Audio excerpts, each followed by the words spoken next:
আবারও নতুন করে আইসিডিএস কর্মী নিয়োগ, অর্থাৎ পশ্চিমবাংলায় নতুন সরকার ক্ষমতায় আসার পরে একের পর এক বিজ্ঞপ্তি নিয়োগ হচ্ছে।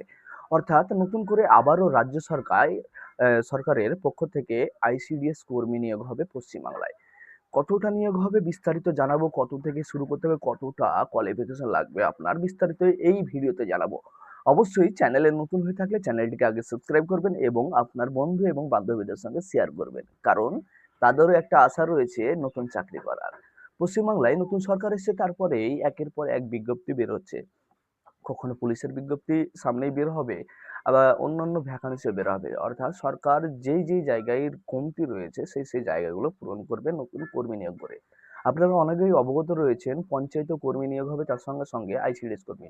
সঙ্গে সঙ্গে আপনাদের জানাই, আইসিডিএস কর্মী যেটা হচ্ছে কম রয়েছে, একটা আইসিডিএস ওয়ার্কার বা হেল্পারকে দিয়ে দুটো আইসিডিএস সেন্টার চালাতে হতো। সেখানে সরকারের খাতায় বা সরকারের কাছে নোটিফিকেশন গেছে, এতগুলো আইসিডিএস সেন্টার থাকার পরেও এতটা কর্মী রয়েছে, এতটা কম রয়েছে। সেই পরিপ্রেক্ষিতে আইসিডিএস এর কর্মী নিয়োগ হবে। অর্থাৎ আপনারা জানেন, অবগত রয়েছেন অনেকেই, যে আইসিডিএস কর্মীদের বেতন বৃদ্ধি হয়েছে ৫,০০০ টাকা। নতুন সরকারের বাজেটে ৫,০০০ টাকা বৃদ্ধি হয়েছে। সেই ক্ষেত্রে আপনারা জানাই, নতুন সরকার যেটা ভাবছে যে মহিলাদের একটা ভাবনা চিন্তা রয়েছে যে ৩০% হয়তো মহিলা সংরক্ষণে তারা চাকরি পাবে।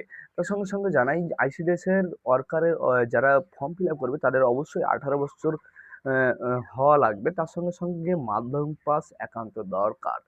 তার সঙ্গে সঙ্গে তাদের বেতন কত, যেটা সব থেকে আশা, যার জন্য আমরা কাজ করি, সেটা হচ্ছে বেতন। সেই জায়গায় বেতন হওয়া লাগবে, হয়ে আছে এখন আপনাদের ১২,০০০ টাকা। তার সঙ্গে সঙ্গে অনেক কিছু ফ্যাসিলিটি রয়েছে আপনাদের, কিন্তু পেনশন রয়েছে, পেনশন নেই, কিন্তু চাকরির রিটায়ারমেন্টের শেষে একটা অ্যামাউন্ট পাওয়া যায় ৫ লাখ বা কারোর ১০ লাখ।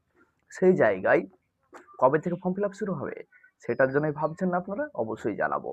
তার আগে আপনাদের বলি, অবশ্যই চ্যানেলটিকে আরেকবার সাবস্ক্রাইব করে নিবেন যদি ভুলে থাকেন। আপনাদের বলি, আর কয়েকদিন, হাতে গোনা ৩-৪ দিনের মধ্যে থেকেই শুরু হবে আপনাদের ফর্ম ফিল আপ। সেই জায়গায় আপনারা ফর্ম ফিল আপ শুরু করুন।